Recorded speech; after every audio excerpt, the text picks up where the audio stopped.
Welcome to all for Unnati Education's new video. Today we are discussing about 10th standard Kerala physics sound waves. So here this video will be in English and Kannada. English ಮತ್ತು ಕನ್ನಡದಲ್ಲಿ ಮಾಡುವಂತಹ video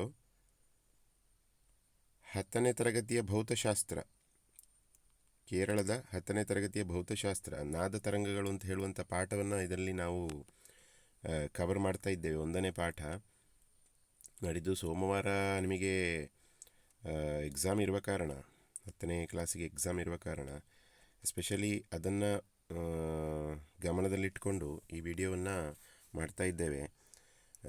ಕೇರಳದ ಮಕ್ಕಳಿಗೆ ಸಾಮಾನ್ಯವಾಗಿ Malayala medium ಅಥವಾ ಮಲಯಾಳದವರು English ಮೀಡಿಯಮಲ್ಲಿ ಕಲಿಯುವಂಥ ಎಲ್ಲರಿಗೂ ಬೇಕಾದ ರೀತಿಯ ಒಳ್ಳೆ ವಿಡಿಯೋಗಳು ಯೂಟ್ಯೂಬಲ್ಲಿ ಬರ್ತಾ ಇವೆ.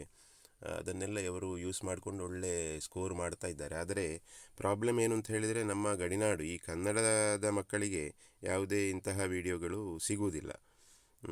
ಅವರು ಇದಕ್ಕಾಗಿ ಕರ್ನಾಟಕವನ್ನು ಅವಲಂಬಿಸಬೇಕಾದಂಥ ಪರಿಸ್ಥಿತಿ ಬರ್ತದೆ. ಆದರೆ ಕರ್ನಾಟಕದ ಸಿಲೆಬಸ್ ಬೇರೆ ಇರುವ ಕಾರಣ ಇಂತಹ ವಿಡಿಯೋಗಳು ನಮ್ಮ ಮಕ್ಕಳಿಗೆ ಸಿಗುವುದಿಲ್ಲ ಎಂಬಂತಹ ಉದ್ದೇಶದಿಂದ ಕನ್ನಡ ಮಕ್ಕಳಿಗಿರಬಹುದು, ಅದರೊಟ್ಟಿಗೆ ಕನ್ನಡ ಮಾಧ್ಯಮದ ಮಕ್ಕಳೊಟ್ಟಿಗೆ ಕನ್ನಡದ ಮಕ್ಕಳು ಕೆಲವೊಬ್ಬರು ಇಂಗ್ಲೀಷ್ ಮೀಡಿಯಮಲ್ಲಿ ಕಲಿಯೋರು ಇರ್ತಾರೆ, ಅವರಿಗೂ ಕೂಡ ಯೂಸ್ ಆಗುವ ರೀತಿಯಲ್ಲಿ ಈ ವಿಡಿಯೋವನ್ನು ಮಾಡ್ತಾ ಇದ್ದೇವೆ.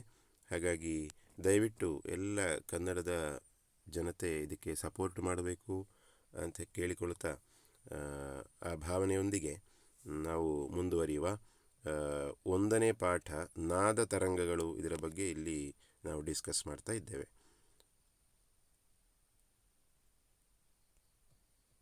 ಎಸ್, ನಾವಿಲ್ಲಿ ಸಾಧಾರಣವಾಗಿ ನೋಟ್ಸಿನ ರೀತಿಯಲ್ಲೇ ನೋಡ್ತಾ ಇದ್ದೇವೆ. ಹಾಗಾಗಿ ಇಂಪಾರ್ಟೆಂಟ್ ನೋಟ್ ಇದು, ಹಾಗಾಗಿ ಇದನ್ನು ಇಂಪಾರ್ಟೆಂಟ್ ನೋಟ್ ಅಂತ ತಗೊಳ್ಳಿ. Just take it as important note for exam. This will help for you. So let us start. See, what is the main concept? ಫಸ್ಟಿಗೆ ಬರುವಂಥ ಕಾನ್ಸೆಪ್ಟ್ ಅದರಲ್ಲಿ the magnitude of maximum displacement to one side from its equilibrium position is amplitude. So amplitude, what is the meaning of amplitude? What is amplitude? Define amplitude. ಹೀಗೆಲ್ಲ ಕೇಳಿದರೆ ಇದನ್ನು ನಾವು ಬರಿಬೇಕಾಗ್ತದೆ. The symbol of amplitude is A. The SI unit of amplitude is meter, m. Okay, so ಇಷ್ಟನ್ನು ಕಲ್ತ್ಕೊಳ್ಳಿ. The time taken for one oscillation is called period. So what is period? Define period ಅಂತ ಕೇಳಿದರೆ ಇದನ್ನು ಬರಿಬೇಕು. Its symbol is T. SI unit of period is seconds. Okay, the number of oscillations in 1 second is called frequency. Okay, the SI unit of frequency is hertz. ಇದನ್ನು ಕೂಡ ನೆನಪಿಟ್ಕೊಳ್ಳಿ. Remember this. When the length of the pendulum increases, frequency decreases. ಪೆಂಡುಲಮ್ನ simple pendulum ನಾವು experiment ಎಲ್ಲ ಮಾಡಿದ್ದೇವೆ.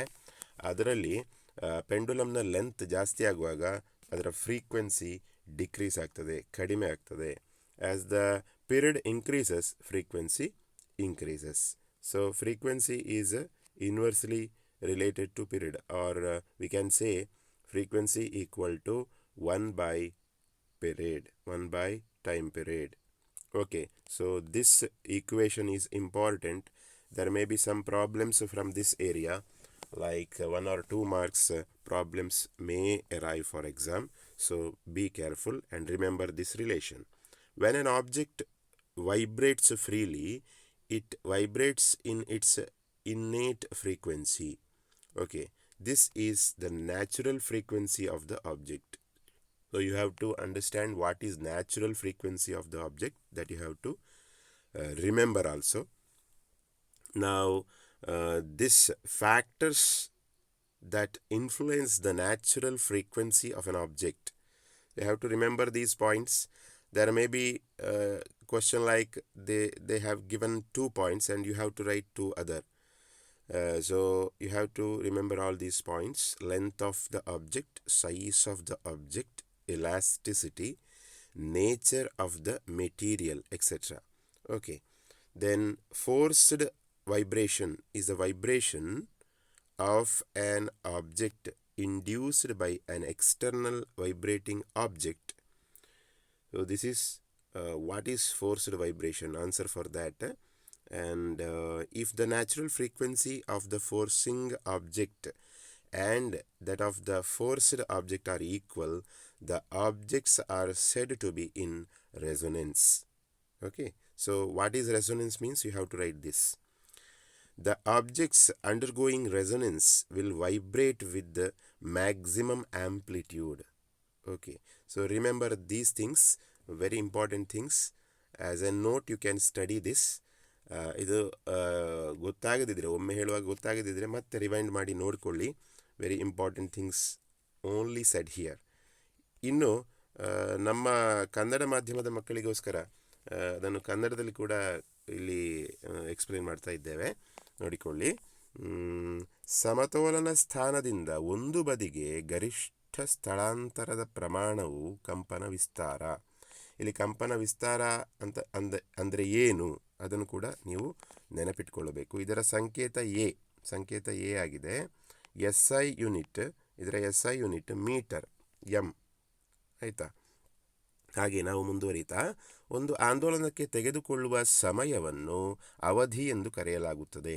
ಇದರ ಚಿಹ್ನೆ T. ಅವಧಿಯ SI ಘಟಕವು ಅಂದರೆ SI ಯೂನಿಟ್ ಅಂತ ತಗೊಳ್ಳಿ. ಸೆಕೆಂಡ್, SI ಯೂನಿಟ್ ಸೆಕೆಂಡ್ ಆಗಿದೆ. ಒಂದು ಸೆಕೆಂಡ್ನಲ್ಲಿ ಆಂದೋಲನಗಳ ಸಂಖ್ಯೆಯನ್ನು ಆವರ್ತಾಂಕ, ಒಂದು ಸೆಕೆಂಡ್ನಲ್ಲಿ ಆಗುವಂಥ ಆಂದೋಲನಗಳ ಸಂಖ್ಯೆಯನ್ನು ಆವರ್ತಾಂಕ ಎಂದು ಕರೆಯಲಾಗ್ತದೆ. ಆವರ್ತಾಂಕದ SI ಯೂನಿಟ್ ಹರ್ಟ್ಸ್. ಇದೆಲ್ಲ ಇಂಪಾರ್ಟೆಂಟ್ ಪಾಯಿಂಟ್ಸ್. ಲೋಲಕದ ಉದ್ದ ಹೆಚ್ಚಾದಾಗ, ಸರಳ ಲೋಲಕ ಅಂತ ನಾವೇನು ಪ್ರಯೋಗ ಮಾಡಿದ್ದೇವೆ, ಅದರಲ್ಲಿ ಸರಳ ಲೋಲಕದ ಉದ್ದ ಹೆಚ್ಚಾದಾಗ, ಆ ಬಳ್ಳಿ ಉಂಟಲ್ವಾ, ಅದರ ಉದ್ದ ಹೆಚ್ಚಾದಾಗ ಆವರ್ತಾಂಕ ಕಡಿಮೆ ಆಗ್ತದೆ. ಆವರ್ತಾಂಕ ಏನಾಗ್ತದೆ? ಕಡಿಮೆ ಆಗ್ತದೆ. ನೆನಪಿಡಿ, ಅವಧಿ ಹೆಚ್ಚಾದಂತೆ ಆವರ್ತಾಂಕ ಕಡಿಮೆ ಆಗುವುದು. ಇನ್ನೊಂದು, ಅವಧಿ ಹೆಚ್ಚಾದಂತೆ ಆವರ್ತಾಂಕ ಕಡಿಮೆ ಆಗುವುದು. ಇದು ಕೂಡ ನೆನಪಿರಬೇಕು. ಹಾಗಾಗಿ ಆವರ್ತಾಂಕಕ್ಕೆ ಒಂದು ಸೂತ್ರ ಬರಿತಿದ್ರೆ 1 ಅವಧಿ ಅಂತ ಆಗ್ತದೆ. ಆ ಸೂತ್ರ ನೆನಪಿರಲಿ. ಅದರಿಂದ ಸಣ್ಣ ಸಣ್ಣ ಲೆಕ್ಕಗಳು ಬರುವಂಥ ಸಾಧ್ಯತೆ ಇದೆ. ಒಂದು ವಸ್ತುವು ಮುಕ್ತವಾಗಿ ಕಂಪಿಸಿದಾಗ ಅದು ಅದರ ಸಹಜ ಆವರ್ತಾಂಕದಲ್ಲಿ ಕಂಪಿಸುತ್ತದೆ. ಇದು ಆ ವಸ್ತುವಿನ ನೈಸರ್ಗಿಕ ಆವರ್ತಾಂಕ. ಆಯಿತಾ? ವಸ್ತುವಿನ ನೈಸರ್ಗಿಕ ಆವರ್ತಾಂಕದ ಮೇಲೆ ಪ್ರಭಾವ ಬೀರುವ ಅಂಶಗಳು, ನಾನಾಗಲೇ ಹೇಳಿದ ಹಾಗೆ, ಇಂಗ್ಲೀಷ್ ಮೀಡಿಯಮಲ್ಲಿ ಮಾಡುವಾಗ ಹೇಳಿದ ಹಾಗೆ ಇದನ್ನು ನೆನಪಿಟ್ಕೊಳ್ಬೇಕು. ಇದರಲ್ಲಿ ಕೆಲವನ್ನು ಕೊಟ್ಟು ಉಳಿದದನ್ನು ಬರೀಲಿಕ್ಕೆ ಬರುವಂಥ ಸಾಧ್ಯತೆ ಕೂಡ ಇದೆ. ಹಾಗಾಗಿ ಅವುಗಳು ಯಾವುವು ಅಂತ ಹೇಳಿದರೆ, ವಸ್ತುವಿನ ಉದ್ದ, ವಸ್ತುವಿನ ಗಾತ್ರ, ಸ್ಥಿತಿಸ್ಥಾಪಕತ್ವ, ವಸ್ತುವಿನ ಸ್ವರೂಪ ಇತ್ಯಾದಿ. ಗೊತ್ತಾಯ್ತಲ್ಲ? ಇನ್ನು ಪ್ರಭಾವಿತ ಕಂಪನ ಅಂದರೆ ಏನು ಅಂತ ಇಲ್ಲಿ ಕೊಟ್ಟಿದ್ದಾರೆ. ಪ್ರಭಾವಿತ ಕಂಪನವು ಬಾಹ್ಯ ಕಂಪಿಸುವ ವಸ್ತುವಿನಿಂದ ಪ್ರೇರಿತವಾದ ವಸ್ತುವಿನ ಕಂಪನವಾಗಿದೆ. ಇನ್ನೊಂದು ವಸ್ತುವಿಂದ ಪ್ರೇರಿತವಾದಂತಹ ಕಂಪನ ಆಗಿರುತ್ತದೆ. ಅದನ್ನು ನಾವು ಪ್ರಭಾವಿತ ಕಂಪನ ಅಂತ ಹೇಳ್ತೇವೆ. ಪ್ರಭಾವಿತ ವಸ್ತುವಿನ ನೈಸರ್ಗಿಕ ಆವರ್ತಾಂಕ ಮತ್ತು ಪ್ರಭಾವಗೊಳಿಸಿದ ವಸ್ತುವಿನ ನೈಸರ್ಗಿಕ ಆವರ್ತಾಂಕವು ಸಮಾನವಾಗಿದ್ದರೆ, ಇಲ್ಲಿ ಆವರ್ತನವು ಅಂತ ಉಂಟು, ಅದು ಆವರ್ತಾಂಕ ಆಗಬೇಕು. ಆವರ್ತಾಂಕ ಮತ್ತು ಆವರ್ತನ ಒಂದೇ, ಆಯಿತಾ? ಆವರ್ತಾಂಕವು ಸಮಾನವಾಗಿದ್ದರೆ ಆ ವಸ್ತುಗಳು ಅನುರಣನೆಯಲ್ಲಿವೆ ಎಂದು ಹೇಳಲಾಗ್ತದೆ. ಅನುರಣನಕ್ಕೆ ಒಳಗಾಗುವ ವಸ್ತುಗಳು ಗರಿಷ್ಠ ವಿಸ್ತಾರದೊಂದಿಗೆ ಕಂಪಿಸ್ತವೆ. ಹಾಗಾಗಿ ನೀವು ಅನುರಣನೆ ಅಂದರೆ ಏನು ಅಂತ ಓದಿಕೊಳ್ಳಬೇಕು. ನಿಮ್ಮ ಪಾಠಪುಸ್ತಕದಲ್ಲಿ ಕೂಡ ಉಂಟು, ಇಲ್ಲಿ ಶಾರ್ಟ್ ಆಗಿ ಕೊಟ್ಟಿದ್ದೇವೆ, ಅದನ್ನು ನೋಡಿಕೊಳ್ಳಿ. ಇದನ್ನು ನೋಟ್ಸ್ ಅಂತ ತಗೊಳ್ಳಿ, ಇದನ್ನು ಓದಿಕೊಳ್ಳಿ, ಒಳ್ಳೆಯದಾಗ್ತದೆ, ಎಕ್ಸಾಮಿಗೆ ಹೆಲ್ಪ್ ಆಗ್ಬೋದು. ಆಯಿತಾ? ಮುಂದುವರಿವ. ಇನ್ನು ಈ ಪಾಠದಲ್ಲಿ ಬರುವಂಥದ್ದು ನಮಗೆ for English medium students, what we have next is applications of forced vibration and resonance. Application of forced vibration and resonance. So these applications you have to remember: MRI scanning, radio tuning in musical instruments like guitar, violin, veena, harmonium, mridangam, etc. The frequency of a simple pendulum is 1 Hertz. What is its period? There is a question. So I already told it. So this may be asked for 2 marks. So what you have to do here, just directly you can see t equal to 1 by f. Doing that, we'll get 1 seconds. 1 seconds. If the pendulum takes 0.5 seconds to complete one oscillation, what is its frequency? So time period is given here, that is 0.5 seconds, and frequency you have to find. That is just reverse of the first problem. 1 by 0.5, that is 2 hertz. It's directly from the textbook. The textbook problem ಅದನ್ನೇ ಕೊಟ್ಟದ್ದಿಲ್ಲಿ. S ಮುಂದುವರಿತಾ, A tuning ಫಾರ್ಕ್ of frequency 512 hertz is excited and its stem is pressed on a table. Does the table vibrate? In this situation, what is this phenomenon known as? ಹೀಗಿರುವ ಪ್ರಶ್ನೆಗಳು questions ಬರುವಂಥ ಸಾಧ್ಯತೆ ಇದೆ ಎಕ್ಸಾಮಿಗೆ. ನೋಡಿ answer: the table vibrates due to the forced vibration. Due to forced vibration, the phenomenon is known as forced vibration. Okay, now next important topic is this table. So waves that require a medium for transmission and waves that do not require a medium for transmission. So these you have to remember. They may be giving these names of waves, and you have to divide them into 2 categories. They may ask like that. So you have to remember, seismic waves, sound waves, water waves comes in this category, and the second category, radio waves, microwaves, infrared rays will come. Okay, then sorry, longitudinal waves are those in which the particles in the medium vibrate parallel to the direction of propagation of the wave. So this is the definition of longitudinal waves. Okay, remember it. When the particles of the medium vibrate perpendicular to the direction of propagation of the wave, they are called transverse waves. Okay, this is the definition of transverse waves. Then the main characteristics of waves are amplitude, frequency, period, wavelength, speed of wave. This much you have to remember in this part. Okay, right. Then ಮುಂದೆ ನಮ್ಮ ಕನ್ನಡ ಮೀಡಿಯಂನ ವಿದ್ಯಾರ್ಥಿಗಳಿಗಾಗಿ ಇದನ್ನೇ ಕೊಡಲಾಗಿದೆ ನೋಡಿ. ಪ್ರಭಾವಿತ ಕಂಪನ ಮತ್ತು ಅನುರಣನದ ಉಪಯೋಗಗಳು. ಈ ಉಪಯೋಗಗಳನ್ನು ನೆನಪಿಟ್ಟುಕೊಳ್ಳಿ. ಒಂದನೇದಾಗಿ MRI ಸ್ಕ್ಯಾನಿಂಗ್, ರೇಡಿಯೋ ಶ್ರುತಿ, ಗಿಟಾರ್, ಪಿಟೀಲು, ವೀಣೆ, ಹಾರ್ಮೋನಿಯಂ, ಮೃದಂಗ ಮುಂತಾದ ಸಂಗೀತ ವಾದ್ಯಗಳಲ್ಲಿ ಇದನ್ನು ಬಳಸ್ತಾರೆ. ರೇಡಿಯೋ ಶ್ರುತಿ ಅಂತ ಹೇಳಿದರೆ ರೇಡಿಯೋ, ಆಯಿತಾ, ಅಲ್ಲಿ ಅನುವಾದ ಮಾಡುವ ಬಂದಂತಹ ಶಬ್ದ ಅದು ರೇಡಿಯೋ ಶ್ರುತಿ ಅಂತ. ರೇಡಿಯೋದಲ್ಲಿ ಬಳಸ್ತಾರೆ ಅಂತ ಬರೆದ್ರೆ ಸಾಕು. Okay, MRI scanning, radio, guitar, ಪಿಟೀಲು, ವೀಣೆ ಇದೆಲ್ಲ ನೆನಪಾಗದಿದ್ದರೆ ಸಂಗೀತ ವಾದ್ಯಗಳಲ್ಲಿ ಅಂತ ಬರೆದ್ರೂ ಸಾಕಾಗ್ತದೆ, ಆಯಿತಾ. ಇನ್ನಲ್ಲೊಂದು ಪ್ರಾಬ್ಲಮ್, ನಾನು ಹೇಳಿದಂತಹ ರೀತಿಯ ಲೆಕ್ಕ, ಸರಳ ಲೋಲಕದ ಆವರ್ತನ ಅಂತ ಹೇಳಿದರೆ ಇಲ್ಲಿ ಆವರ್ತಾಂಕವನ್ನು ಹೇಳಿದ್ದು 1 ಹರ್ಟ್ಸ್. ನಿಮಗೆ ಹರ್ಟ್ಸ್ ಅಂತ ಕಂಡ ಕೂಡಲೇ ನಿಮಗೆ ಗೊತ್ತಾಗಬೇಕು ಅದು ಏನು ಅಂತ. ಅದು ಎಫ್ ಅನ್ನು ಕೊಟ್ಟದ್ದು, ಆಯಿತಾ. ಅದರ ಅವಧಿ ಅಂತ ಕಂಡ ಕೂಡಲೇ ನಿಮಗೆ ಗೊತ್ತಾಗಬೇಕು ಅದು ಟಿ, ಆಯಿತಾ. ಹಾಗಾಗಿ ಟಿ ಅನ್ನು ಕೇಳಿದ್ದಾರೆ, ಎಫ್ ಅನ್ನು ಕೊಟ್ಟಿದ್ದಾರೆ, ಗೊತ್ತಾಯ್ತಲ್ಲ. ಹಾಗಾದರೆ 1/f ಮಾಡುವಾಗ ನಮಗೆ 1 ಸೆಕೆಂಡು ಅಂತ ಆನ್ಸರ್ ಬರ್ತದೆ. ಇನ್ನು ಎರಡನೇ ಪ್ರಾಬ್ಲಮ್, ಒಂದು ಲೋಲಕವು ಒಂದು ಆಂದೋಲನವನ್ನು ಪೂರ್ತಿಗೊಳಿಸಲು 0.5 ಸೆಕೆಂಡುಗಳನ್ನು ತೆಗೆದುಕೊಂಡರೆ ಅದರ ಆವರ್ತನ ಎಷ್ಟು? ಆವರ್ತನ ಅಂತ ಹೇಳಿದರೆ ಇಲ್ಲಿ ಆವರ್ತಾಂಕವನ್ನು ಹೇಳಿದ್ದು, ಅದಕ್ಕೆ ಇನ್ನೊಂದು ಶಬ್ದ ಕೂಡ ಉಂಟು, ಆವರ್ತಾಂಕಕ್ಕೆ ಆವರ್ತನ ಅಂತಲೂ ಕರೀತಾರೆ, ಆಯಿತಾ. ಹಾಗಾದರೆ ಆವರ್ತನ, ಅದರ ಆವರ್ತಾಂಕ ನಿಮ್ಮ ಪಾಠಪುಸ್ತಕದಲ್ಲಿ ಆವರ್ತಾಂಕ ಅಂತಲೇ ಕೊಟ್ಟಿದ್ದಾರೆ, ಆವರ್ತಾಂಕನೇ ಅಂತಾನೆ ನೀವು ಕಲೀರಿ. ಎಫ್ ಸಮ 1/t ಮಾಡಿದಾಗ ನಮಗೆ 1/0.5 ಅಂದರೆ 2 ಹರ್ಟ್ಸ್ ಅಂತ ಸಿಕ್ಕಿತು. ಅದರ ಆವರ್ತಾಂಕ ನಮಗೆ ಸಿಕ್ಕಿತು. ಇನ್ನು ನೋಡಿ, ಇಲ್ಲೊಂದು ಪ್ರಾಬ್ಲಮ್ಮು, ಇದು ಒಂದು ಕ್ವಶ್ಚನ್. ಈ ರೀತಿಯ ಪ್ರಶ್ನೆಗಳು ಬರುವಂಥ ಸಾಧ್ಯತೆ ಇದೆ. 512 ಹರ್ಟ್ಸ್ ಆವರ್ತಾಂಕದ ಶ್ರುತಿ ಕವೆಯನ್ನು ಪ್ರಚೋದಿಸಲಾಗುತ್ತದೆ ಮತ್ತು ಅದರ ಕಾಂಡವನ್ನು ಮೇಜಿನ ಮೇಲೆ ಒತ್ತಲಾಗುತ್ತದೆ. ಈ ಪರಿಸ್ಥಿತಿಯಲ್ಲಿ ಟೇಬಲ್ ಕಂಪಿಸುತ್ತದೆಯೇ? ಈ ವಿದ್ಯಮಾನವನ್ನು ಏನೆಂದು ಕರೆಯಲಾಗುತ್ತದೆ ಅಂತ ಕೇಳಿದ್ದಾರೆ. ಪ್ರಭಾವಿತ ಕಂಪನದಿಂದಾಗಿ ಟೇಬಲ್ ಕಂಪಿಸುತ್ತದೆ. ಈ ವಿದ್ಯಮಾನವನ್ನು ಬಲವಂತದ ಕಂಪನ ಎಂದು ಕರೆಯಲಾಗುತ್ತದೆ. ಬಲವಂತದ ಕಂಪನ ಅಂತ ಕರೀತಾರೆ. ಅಥವಾ ಇದಕ್ಕೆ ಇನ್ನೊಂದು ಶಬ್ದ ಇದೆ, ಏನು ಅಂತ? ಬಲವಂತದ ಕಂಪನ ಅಥವಾ ಪ್ರಭಾವಿತ ಕಂಪನ. ಪ್ರಭಾವಿತ ಕಂಪನ ಅಂತ ನಿಮ್ಮ ಪಾಠ ಪುಸ್ತಕದಲ್ಲಿ ಕೊಟ್ಟಿದ್ದಾರೆ. ಇನ್ನೊಂದು ಶಬ್ದ ಕೂಡ ಇದೆ ಅದಕ್ಕೆ. ಬಲವಂತದ ಕಂಪನ ಅಂತ ಹೇಳಿದರೂ ತಪ್ಪಲ್ಲ, ಆದರೆ ನಿಮ್ಮ ಪಾಠ ಪುಸ್ತಕದಲ್ಲಿ ಕೊಟ್ಟದ್ದು ಪ್ರಭಾವಿತ ಕಂಪನ. ಆಯಿತಾ? ಪ್ರಭಾವಿತ ಕಂಪನ.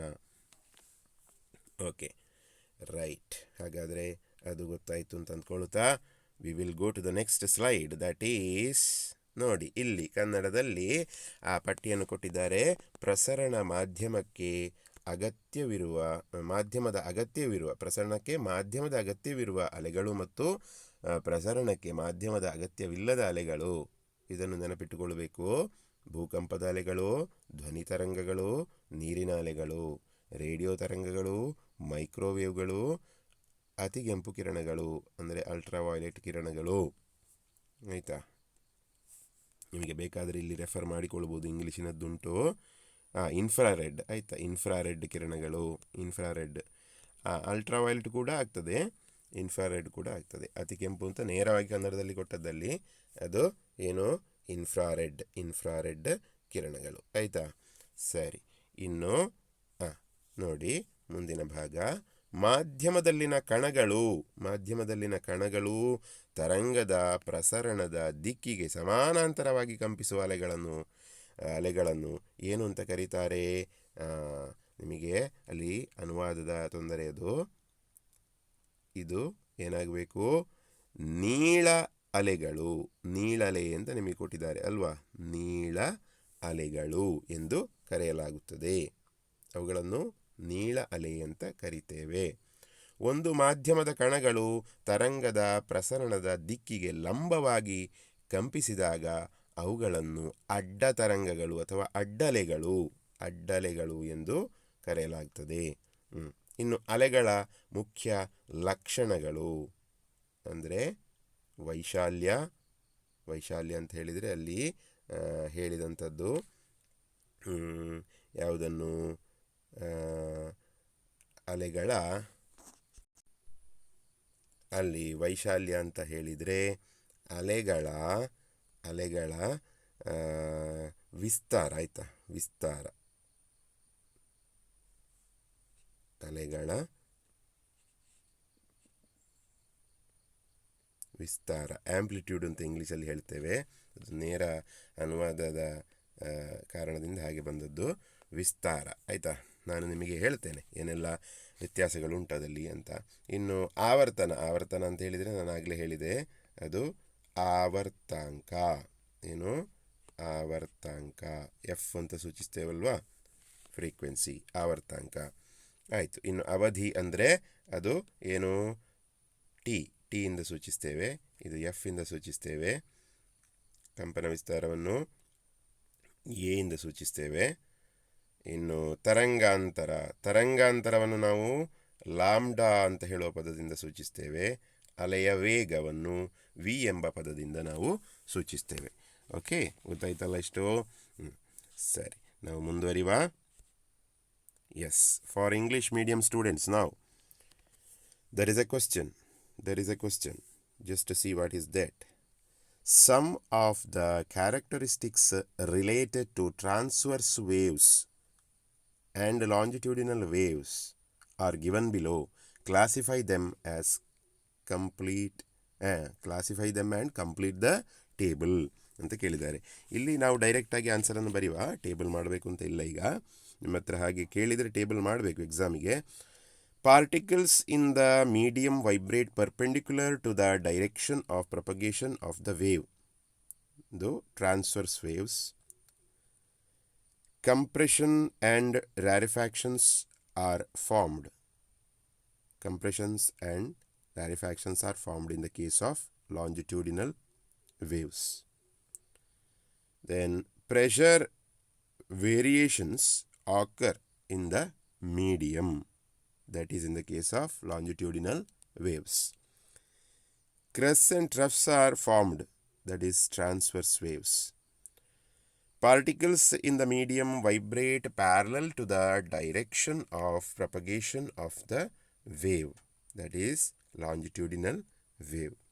No pressure variations occur in the medium, that is transverse wave.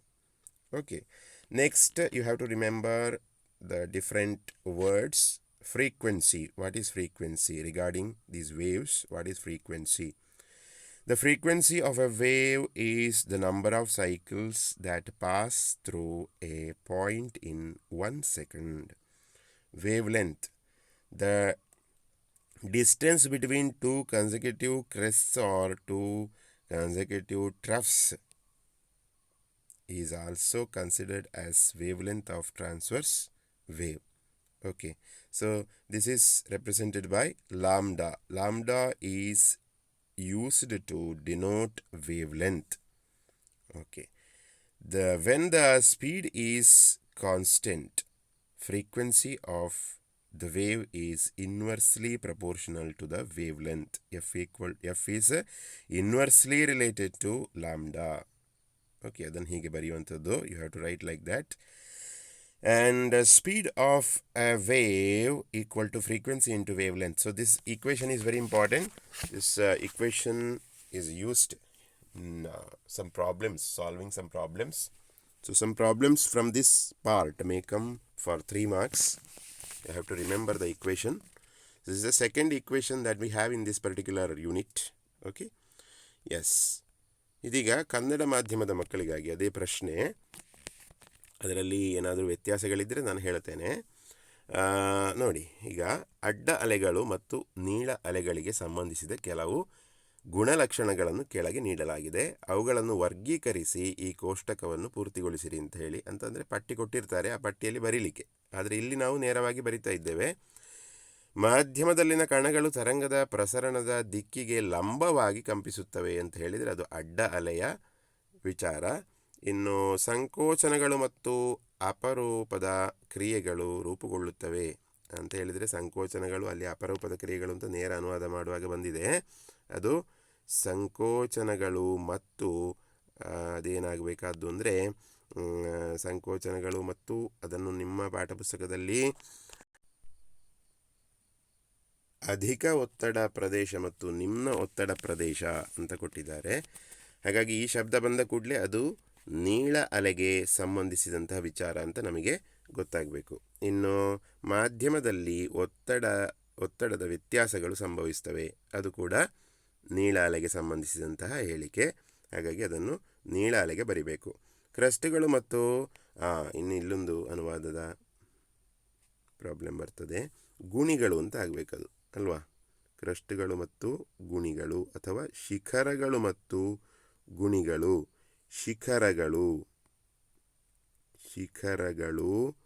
ಮತ್ತು ಗುಣಿಗಳು ರೂಪುಗೊಳ್ಳುತ್ತವೆ. ಯಾವುದರಲ್ಲಿ ಶಿಖರಗಳು ಮತ್ತು ಗುಣಿಗಳು ರೂಪುಗೊಳ್ಳುವಂಥದ್ದು? ಅಡ್ಡಲೆಯಲ್ಲಿ. ಶಿಖರಗಳು ಮತ್ತು ಗುಣಿಗಳು ರೂಪುಗೊಳ್ಳುವಂಥದ್ದು ಅಡ್ಡಲೆಯಲ್ಲಿ. ಇನ್ನು ಮಾಧ್ಯಮದಲ್ಲಿನ ಕಣಗಳು ತರಂಗದ ಪ್ರಸಾರದ ದಿಕ್ಕಿಗೆ ಸಮಾನಾಂತರವಾಗಿ ಕಂಪಿಸುತ್ತವೆ. ಇದು ನೀಳಲೆಯಲ್ಲಿ ಬರುವಂಥದ್ದು. ಇನ್ನು ಮಾಧ್ಯಮದಲ್ಲಿ ಯಾವುದೇ ಒತ್ತಡ ವ್ಯತ್ಯಾಸಗಳು ಸಂಭವಿಸುವುದಿಲ್ಲ ಅಂತ ಹೇಳುವುದು ಅಡ್ಡಲೆಯಲ್ಲಿ ಬರುವಂತಹ ವಿಚಾರ. ಆಯ್ತಲ್ಲ, ಸರಿ. ಇನ್ನು ಮುಂದೆ ಆವರ್ತಾಂಕ ಮತ್ತು ತರಂಗಾಂತರದ ಡೆಫಿನೇಷನ್ ಅಂದರೆ ನಿರ್ವಚನ ಕೊಟ್ಟಿದ್ದಾರೆ. ಒಂದು ತರಂಗದ ಆವರ್ತಾಂಕ, ಅಲ್ಲಿ 2 ಸಲ ಬಂದಿದೆ, ಅದು ಬೇಕಾಗಿಲ್ಲ. ಸರಿ. ಒಂದು ತರಂಗದ ಆವರ್ತಾಂಕ 1 ಸೆಕೆಂಡಿನಲ್ಲಿ ಒಂದು ಬಿಂದುವಿನ ಮೂಲಕ ಹಾದು ಹೋಗುವ ಅಲೆಗಳ ಸಂಖ್ಯೆಯಾಗಿದೆ. ಗೊತ್ತಾಯ್ತಲ್ಲ. ಇನ್ನು ತರಂಗಾಂತರ ಲಾಂಬ್ಡಾ 2 ಸತತ ಶಿಖರಗಳು ಅಥವಾ 2 ಸತತ ಗುಣಿಗಳ ನಡುವಿನ ಅಂತರವನ್ನು ಸಹ ಅಡ್ಡ ತರಂಗದ ತರಂಗಾಂತರವೆಂದು ಪರಿಗಣಿಸಲಾಗ್ತದೆ.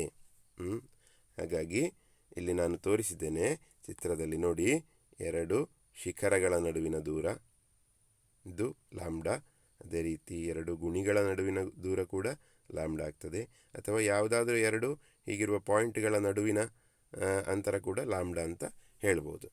ಆಯಿತಾ, ಅದನ್ನು ತರಂಗಾಂತರ ಅಂತ ಹೇಳೋದು. ತರಂಗಾಂತರವನ್ನು ಸೂಚಿಸಲು ಲ್ಯಾಂಬ್ಡಾ ಅನ್ನು ಬಳಸಲಾಗುತ್ತದೆ. ವೇಗ ಸ್ಥಿರವಾಗಿದ್ದಾಗ ತರಂಗದ ಆವರ್ತಾಂಕವು ತರಂಗಾಂತರಕ್ಕೆ ವಿಲೋಮಾನುಪಾತದಲ್ಲಿರುತ್ತದೆ ಅಂತ ಹೇಳಿದರೆ, ತರಂಗಾಂತರ ವಿಲೋಮಾನುಪಾತಿಕ ಅಂತ ಬರೆಯುವುದು ಹೀಗೆ ಆಯಿತಾ, 1 ಆವರ್ತಾಂಕ. ಆಯಿತಾ, ಅಂದರೆ ನಾವೊಂದು ಈಕ್ವೇಷನ್ ಕೊನೆಗೆ ಸಿಗ್ತದೆ, ವಿ ಸಮ ಎಫ್ ಇಂಟು ಲ್ಯಾಂಬ್ಡಾ ಅಂತ. ಆ ಈಕ್ವೇಷನ್ ನೀವು ನೆನಪಿಟ್ಟುಕೊಳ್ಳಬೇಕು. ಪರೀಕ್ಷೆಗೆ ಕೆಲವೊಂದು ಏನು ಹೇಳ್ತೇವೆ ಪ್ರಾಬ್ಲಮ್ಸ್, ಲೆಕ್ಕಗಳು ಬರ್ತವೆ. ಇದರಿಂದ 3 ಮಾರ್ಕಿಗೆ ಲೆಕ್ಕಗಳನ್ನು ಕೇಳುವಂಥ ಸಾಧ್ಯತೆ ಇದೆ. ಆಯಿತಾ, ಸರಿ. ಮುಂದೆ next, for English medium students, there is a question: the state of the particles in a wave at a particular time is depicted in the figure. How many crests are there in the figure? ನೋಡಿ, ಅಲ್ಲಿ crest ಎಷ್ಟು ಉಂಟು ಫಿಗರಲ್ಲಿ ಅಂತ ಕೇಳಿದ್ದಾರೆ. 3. Okay. How many troughs are there? 3 again. What is the wavelength? Wavelength is 8 meter. The distance from here to here, that is 8 meter. Okay, right. Then another question is there: if the frequency of a longitudinal wave traveling at a speed of 350 meter per second in the air is 35 hertz, what is the distance between 2 consecutive compressions of this wave? And B, what about the distance between 2 consecutive rarefactions? So you have to find lambda, that is 350 by 35. V is 350, F is 35, so it will be 10 meters. A sound wave with a frequency of 175 hertz has a wavelength of 2 meter. Calculate the speed of sound. So directly you have to calculate speed. 175 into 2, 350 meter per second. Okay. Smooth surfaces reflect sound more effectively than rough surfaces. Echo is the sound heard after a while due to the reflection of the initial sound. What is echo ಅಂತ ಕೇಳಿದರೆ ಇದನ್ನು ಬರೀಬೇಕು. If the distance to the reflecting surface is more than 17.5 meter, remember this value, 17.5 meter, the same sound can be heard and distinguished again. Okay. What should be the minimum distance between the source and the reflecting surface to hear the echo in water? So you have to consider the speed of sound in water as 1480 meter per second.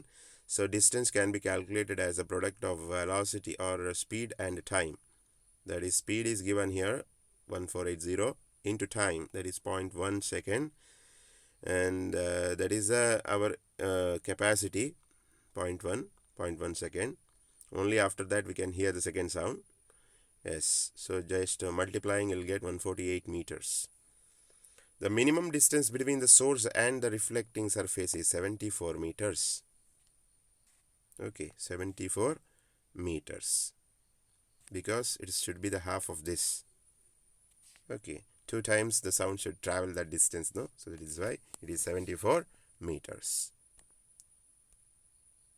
ನೋಡಿ, ಕನ್ನಡದಲ್ಲಿ ಒಂದು ನಿರ್ದಿಷ್ಟ ಸಮಯದಲ್ಲಿ ಅಲೆಯಲ್ಲಿ ಇರುವ ಕಣಗಳ ಸ್ಥಿತಿಯನ್ನು ಚಿತ್ರದಲ್ಲಿ ನೀಡಲಾಗಿದೆ. ಅದು ಅದೇ ಚಿತ್ರ ಆಯಿತಾ, ನಾನು ಪುನಃ ಚಿತ್ರ ಮಾಡಲಿಲ್ಲ.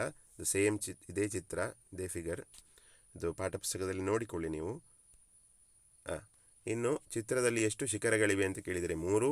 ಎಷ್ಟು ಪುನಃ ಅಲ್ಲಿ ತೊಟ್ಟಿಗಳಿವೆ ಅಂತ ಉಂಟು. ಅದು ಏನಾಗಬೇಕು, ಆಗ ನಾನು ಹೇಳಿದ್ದೇನೆ, ನೇರ ಅನುವಾದದಲ್ಲಿ ಹಾಗೆ ಬರ್ತದೆ, ಗುಣಿಗಳಿವೆ ಆಯಿತಾ, ಎಷ್ಟು ಗುಣಿಗಳಿವೆ ಅಂತ ಆಗಬೇಕು.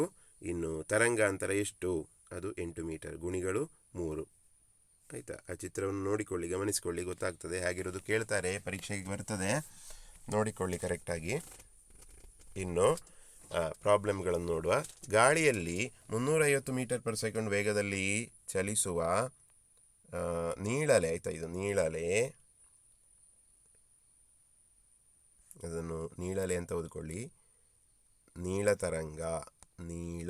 ತರಂಗದ ಆವರ್ತನವು ಅಂದರೆ ಆವರ್ತಾಂಕವು 35 ಹರ್ಟ್ಸ್. 35 ಹರ್ಟ್ಸ್ ಅಂತ ಹೇಳಿದ ಕೂಡಲೇ ನಮಗೆ ಗೊತ್ತಾಗಬೇಕು ಅದು ಎಫ್ ಅಂತ, ಆಯಿತಾ. ಇನ್ನು ಎ ಆಗಿದ್ದರೆ ಈ ತರಂಗದ 2 ಸತತ ಅಧಿಕ ಒತ್ತಡಗಳ ನಡುವಿನ ಅಂತರ ಎಷ್ಟು, ಆಯಿತಾ. ಅಂದರೆ ಶಿಖರಗಳು, ಅಧಿಕ ಒತ್ತಡ ಅಂತ ಹೇಳಿದರೆ ಇಲ್ಲಿ ಶಿಖರಗಳಲ್ಲ, ಶಿಖರಗಳು ಯಾವುದರಲ್ಲಿ, ಅಡ್ಡಾಲೆಯಲ್ಲಿ. ಅಧಿಕ ಒತ್ತಡ, ಕಡಿಮೆ ಒತ್ತಡ ಅಂತ ಗೊತ್ತಾಯ್ತಲ್ಲ ನಿಮಗೆ. ಆ ಚಿತ್ರ ನೆನಪುಂಟಲ್ವ, ಕೆಲವು ಕಡೆ ಡಾರ್ಕ್ ಇರ್ತದೆ ಹೀಗೆ ಚಿತ್ರ ಮಾಡುವಾಗ, ಕೆಲವು ಕಡೆ ಕೆಲವೇ ಲೈನ್ಗಳಿರ್ತದೆ, ಪುನಃ ಡಾರ್ಕ್ ಆಗ್ತದೆ. ಇದು ಅಧಿಕ ಒತ್ತಡ ಡಾರ್ಕ್ ಇರುವಂಥದ್ದು, ಕಡಿಮೆ ಒತ್ತಡ ಇರುವಂಥದ್ದು ನಿಮ್ನ ಒತ್ತಡ ಪ್ರದೇಶ ಅಂತ ಹೇಳ್ತೇವೆ, ಆಯಿತಾ. ಹೀಗೆ ಅದು ಮುಂದುವರಿತದಲ್ವ, ಇನ್ನು ಪುನಃ ನಿಮ್ನ ಒತ್ತಡ, ಈ ರೀತಿಯಾಗಿ ಚಿತ್ರಿಸುವಂಥದ್ದಲ್ವ. ಹಾಗೆ ಅಲ್ಲಿ ಆ 2 ಸತತ ಅಧಿಕ ಒತ್ತಡಗಳ ನಡುವಿನ, ಅಧಿಕ ಒತ್ತಡ ಪ್ರದೇಶ ಅಂತ ಹೇಳಿದರೆ ಈಗ ಇಲ್ಲಿಂದ ಇಲ್ಲಿಗಿರುವ ದೂರ, ಈ ದೂರ ಇದು ಎಷ್ಟು ಅಂತ ಕೇಳಿದ್ದು. ಹಾಗೆಯೇ ನಿಮ್ನ ಒತ್ತಡ ಪ್ರದೇಶಗಳ ನಡುವಿನ ದೂರ, ಈ ದೂರ ಕೂಡ, ನಿಮ್ನ ಒತ್ತಡ ಪ್ರದೇಶಗಳ ನಡುವಿನ ದೂರ ಕೂಡ ಎಷ್ಟು ಅಂತ ಕೇಳಿದ್ದಾರೆ. ಹಾಗೆ ಅದನ್ನು ಕ್ಯಾಲ್ಕುಲೇಟ್ ಮಾಡುವಾಗ ನಮಗೆ ಲಾಮ್ಡಾ ಸಮ v/f ಅಂತ ಈಕ್ವೇಷನ್ ಉಂಟು, ಅದನ್ನು ಯೂಸ್ ಮಾಡಿಕೊಂಡು ಮಾಡಿದಾಗ ನಮಗೆ ಆನ್ಸರ್ ಬರ್ತದೆ. 350/35 350/35 ಮಾಡಿದರೆ 10 ಮೀಟರ್ ಅಂತ ಬರ್ತದೆ ಆನ್ಸರ್. ಇನ್ನು 175 ಹರ್ಟ್ಸ್ ಆವರ್ತಾಂಕ ಹೊಂದಿರುವ ಧ್ವನಿ ತರಂಗವು 2 ಮೀಟರ್ ತರಂಗಾಂತರವನ್ನು ಹೊಂದಿರುತ್ತದೆ. ಧ್ವನಿಯ ವೇಗವನ್ನು ಲೆಕ್ಕ ಹಾಕಿ ಅಂತ ಹೇಳಿದ್ದಾರೆ. ವೇಗವನ್ನು ನೇರವಾಗಿ ನಮ್ಮ ಈಕ್ವೇಷನ್ ಯೂಸ್ ಮಾಡ್ಕೊಂಡು ಮಾಡ್ಬೋದು. v/f × ಲಾಮ್ಡಾ ಅಂತ ಯೂಸ್ ಮಾಡಿಕೊಂಡು ಅದು 175 × 2 ಮಾಡಿದಾಗ 350 ಮೀಟರ್ ಪರ್ ಸೆಕೆಂಡ್ ಅಂತ ಬರ್ತದೆ, ಆಯಿತಾ. ಸರಿ, ಇನ್ನು ನಯವಾದ ಮೇಲ್ಮೈಗಳು ಒರಟು ಮೇಲ್ಮೈಗಳಿಗಿಂತ ಹೆಚ್ಚು ಪರಿಣಾಮಕಾರಿಯಾಗಿ ಧ್ವನಿಯನ್ನು ಪ್ರತಿಫಲಿಸುತ್ತವೆ. ನೆನಪಿಡಿ, ಆರಂಭಿಕ ಧ್ವನಿಯ ಪ್ರತಿಫಲನದಿಂದಾಗಿ ಸ್ವಲ್ಪ ಸಮಯದ ನಂತರ ಕೇಳುವ ಶಬ್ದವೇ ಪ್ರತಿಧ್ವನಿ, ಆಯಿತಾ. ಪ್ರತಿಧ್ವನಿ ಅಂದರೆ ಏನು ಅಂತ ಕೇಳಿದರೆ ಅದು ಎಸ್ ನೋಡಿ, ಇಲ್ಲಿ ಪ್ರತಿಫಲಿಸುವ ಮೇಲ್ಮೈಗೆ ಇರುವ ಅಂತರವು, ಪ್ರತಿಫಲಿಸುವ ಮೇಲ್ಮೈಗೆ ಇರುವ ಅಂತರವು, ಇದು ಪ್ರತಿಧ್ವನಿಗೆ ಸಂಬಂಧಿಸಿದ್ದು. 17.5 ಮೀಟರ್ಗಿಂತ ಹೆಚ್ಚಿದ್ದರೆ ಅದೇ ಶಬ್ದವನ್ನು ಮತ್ತೆ ಕೇಳಬಹುದು ಮತ್ತು ಪ್ರತ್ಯೇಕಿಸಬಹುದು. ಈ ವ್ಯಾಲ್ಯೂ 17.5 ನೆನಪಿಟ್ಟುಕೊಳ್ಳಿ. ಇನ್ನು ನೀರಿನಲ್ಲಿ ಪ್ರತಿಧ್ವನಿ ಕೇಳಲು ಮೂಲ ಮತ್ತು ಪ್ರತಿಫಲಿಸುವ ಮೇಲ್ಮೈಗಳ ನಡುವಿನ ಕನಿಷ್ಠ ಅಂತರ ಎಷ್ಟು ಇರಬೇಕು ಅಂತ ಪ್ರಶ್ನೆ ಕೇಳ್ಯಾರು. ಅದಕ್ಕೆ ನಾವು ಉತ್ತರ ಮಾಡುವಾಗ ನೀರಿನಲ್ಲಿ ಶಬ್ದದ ವೇಗ 1480 ಮೀಟರ್ ಪರ್ ಸೆಕೆಂಡ್ ಅಂತ ಅದನ್ನು ಕೊಟ್ಟಿರ್ಬೋದು ಅವರು. ಅದನ್ನು ಯೂಸ್ ಮಾಡಿಕೊಂಡು, ಅದನ್ನು ಉಪಯೋಗಿಸಿಕೊಂಡು d = v × t ಅಂತ ಮಾಡಿ ನಮಗೆ ಉತ್ತರ 148 ಮೀಟರ್ ಅಂತ ಬರ್ತದೆ. ಆದರೆ ಮೂಲ ಮತ್ತು ಪ್ರತಿಫಲಿಸುವ ಮೇಲ್ಮೈ ನಡುವಿನ ಕನಿಷ್ಠ ಅಂತರ 74 ಮೀಟರ್ ಆಗಿರ್ತದೆ. 148 ಅರ್ಧ ಮಾಡಬೇಕಲ್ವಾ, ಪ್ರತಿಧ್ವನಿ ಅಂತ ಹೇಳುವಾಗ 2 ಸಲ ಅದು ಆಚೆ ಈಚೆ ಹೋಗಬೇಕಲ್ವ, ಹಾಗಾಗಿ ಅದರ ಅರ್ಧ, ಆಯಿತಾ. ಅಂತರ 74 ಮೀಟರ್ ನೆನಪಿಟ್ಟುಕೊಳ್ಳಿ. ನೀರಿನಲ್ಲಿ 74 ಮೀಟರ್, ಗಾಳಿಯಲ್ಲಿ 17.5 ಮೀಟರ್ಗಿಂತ ಜಾಸ್ತಿ ಇರಬೇಕು, ಆಯಿತಾ. ನೆನಪಿಡಿ ಅದನ್ನು, ಆ ವ್ಯಾಲ್ಯೂವನ್ನು. ಎಸ್, ನಾವು for English medium students, reverberation is the lingering of sound even after the original sound has ceased. It is due to the multiple reflection of sound and the boom fades away gradually. Yes, you have to remember that also. The lower limit of audible sound is 20 hertz and the upper limit is about 20,000 hertz, 20 kilohertz, ಆಯಿತಾ. Sound with a frequency below 20 hertz is infrasonic. Sound with frequency more than 20,000 hertz is ultrasonic. ನೆನಪಿಟ್ಟುಕೊಳ್ಳಿ, infrasonic and ultrasonic important. Then some uses of ultrasonic waves. This may be asked. Uses of ultrasonic waves: to crush small stones in kidneys in physiotherapy, then to take images of internal organs such as kidney, liver, gallbladder, and uterus. Okay, then there is a problem. In an ultrasonic wave emitted by transmitter installed on a ship on the surface of the water strikes a rock at the bottom of the sea and returns after 0.2 seconds. What is the distance from the ship to the rock? This is the question. This kind of questions may come for exam even for 4 marks. So be careful about that. Read it carefully. Consider the speed of the ultrasonic waves in seawater is that may be given. ಅದನ್ನು ಕೊಟ್ಟಿರಬಹುದು 1522 meter per second. So using that, distance can be calculated v into t directly. That is 304.4 meter we'll get, and actually it's a half we have to write. The distance from the ship to the rock is 152.2 meters. Okay, then what is tsunami? Tsunami is a series of gigantic ocean waves caused by the displacement of large volume of water in the sea. Okay, so that much are important in this particular unit. Then let us assess activities are also important, so you have to see those also. So the first question in let us assess is, which of the following statements is correct? Sound and light are transverse waves. Sound and light are longitudinal waves. Sound is a longitudinal wave and light is a transverse wave. Sound is a transverse wave and light is a longitudinal wave. So that is a question. In Kannada also we will see that, then we will see the answers. Yes, ಕನ್ನಡದಲ್ಲಿ ಏನಾದರೂ ವ್ಯತ್ಯಾಸ ಇದ್ದರೆ ನಾನು ಹೇಳ್ತೇನೆ. Don't worry about that. ಮೊಳಗು ಮಾರ್ದನಿ ಎಂದರೆ ಮೂಲ ಶಬ್ದವು ನಿಂತ ನಂತರವೂ ಶಬ್ದವು ಹಾಗೆಯೇ ಉಳಿಯುವುದು. ಇದು ಶಬ್ದದ ಬಹು ಪ್ರತಿಫಲನದಿಂದಾಗಿ ಮತ್ತು ಇದು ಕ್ರಮೇಣ ಮಸುಕಾಗುತ್ತದೆ, ಅಂದರೆ ಕ್ರಮೇಣ ಕಡಿಮೆ ಆಗ್ತದೆ. ಅದು ಗೋಲ್ಗುಂಬಜದ ಎಕ್ಸಾಂಪಲ್ ಉದಾಹರಣೆ ನಿಮಗೆ ನೆನಪಿರಬಹುದು, ಅದನ್ನು ನೆನಪಿಸಿಕೊಳ್ಳಿ, ಅದನ್ನು ಹೇಳಿದ್ದು. ಇನ್ನು ಶ್ರವ್ಯ ಧ್ವನಿಯ ಕೆಳಗಿನ ಮಿತಿ ಸುಮಾರು 20 ಹರ್ಟ್ಸ್, ನೆನಪಿಟ್ಟುಕೊಳ್ಳಿ ಆ ವ್ಯಾಲ್ಯೂ 20 ಹರ್ಟ್ಸ್, ಮತ್ತು ಮೇಲಿನ ಮಿತಿ ಸುಮಾರು 20,000 ಹರ್ಟ್ಸ್, ಅಂದರೆ 20 ಕಿಲೋ ಹರ್ಟ್ಸ್. 20 ಹರ್ಟ್ಸ್ಗಿಂತ ಕಡಿಮೆ ಆವರ್ತನ ಹೊಂದಿರುವ, ಆವರ್ತನ ಅಂತ ಹೇಳಿದರೆ ಅಲ್ಲಿ ಆಗ ಹೇಳಿದ ಹಾಗೆ ಆವರ್ತಾಂಕ ಎಫ್, ಆಯಿತಾ, ಇದು ಎಫ್ ಆವರ್ತಾಂಕ ಹೊಂದಿರುವ ಶಬ್ದವು ಇನ್ಫ್ರಾಸಾನಿಕ್ ಆಗಿದೆ. ಹೆಸರು ನೆನಪಿರಲಿ, 20 ಹರ್ಟ್ಸ್ಗಿಂತ ಕಡಿಮೆ ಇದ್ದರೆ ಅದು ಇನ್ಫ್ರಾಸಾನಿಕ್. ಈ 20,000 ಹರ್ಟ್ಸ್ಗಿಂತ ಹೆಚ್ಚಿನ ಆವರ್ತನ ಅಂದರೆ ಆವರ್ತಾಂಕ, ಪುನಃ ಅಲ್ಲಿ ಎಫ್ ಆವರ್ತಾಂಕ ಹೊಂದಿರುವ ಶಬ್ದವು ಅಲ್ಟ್ರಾಸಾನಿಕ್ ಆಗಿದೆ. ನೆನಪಿಡಿ, ಅಲ್ಟ್ರಾಸಾನಿಕ್ ಮತ್ತು ಇನ್ಫ್ರಾಸಾನಿಕ್. ಇನ್ನು ಅದರಲ್ಲಿ ಬರುವಂಥದ್ದು ಅಲ್ಟ್ರಾಸಾನಿಕ್ ತರಂಗಗಳ ಉಪಯೋಗಗಳು ನೆನಪಿರಬೇಕಾಯ್ತಾ. ಮೂತ್ರಪಿಂಡಗಳಲ್ಲಿ ಸಣ್ಣ ಕಲ್ಲುಗಳನ್ನು ಪುಡಿ ಮಾಡಲು ಫಿಸಿಯೋಥೆರಪಿಯಲ್ಲಿ ಮೂತ್ರಪಿಂಡ, ಯಕೃತ್ತು, ಪಿತ್ತಕೋಶ, ಗರ್ಭಾಶಯದಂತಹ ಆಂತರಿಕ ಅಂಗಗಳ ಚಿತ್ರಗಳನ್ನು ತೆಗೆದುಕೊಳ್ಳಲು, ಅಂದರೆ ಅವುಗಳನ್ನು ಏನು ಚಿತ್ರಗಳನ್ನು ತೆಗೆದುಕೊಳ್ಳೋದು ಅಂದರೆ ಏನು ಅಂತ ಗೊತ್ತಾಯ್ತಲ್ಲ, ಸ್ಕ್ಯಾನಿಂಗ್ ಮಾಡಲಿಕ್ಕೆ ಇದಕ್ಕೆಲ್ಲ ಉಪಯೋಗಿಸ್ತಾರೆ, ಆಯಿತಾ, ಅಲ್ಟ್ರಾಸಾನಿಕ್ ತರಂಗಗಳನ್ನು. ಓಕೆ, ಅದನ್ನು ನೆನಪಿಟ್ಕೊಳ್ಳಿ, ಕೇಳ್ತಾರೆ ಎಕ್ಸಾಮಿಗೆ. ಇನ್ನು ನೆಕ್ಸ್ಟ್ ಒಂದು ಪ್ರಶ್ನೆ, ನೀರಿನ ಮೇಲ್ಮೈಯಲ್ಲಿರುವ ಹಡಗಿನಲ್ಲಿ ಸ್ಥಾಪಿಸಲಾದ, ನೋಡಿ ಹೀಗಿರುವಂಥ ಲೆಕ್ಕಗಳು ಬರ್ತದೆ ಎಕ್ಸಾಮಿಗೆ. 4 ಮಾರ್ಕಿಗೂ ಕೇಳ್ಬೋದು, 3 ಮಾರ್ಕಿಗೂ ಕೇಳ್ಬೋದು.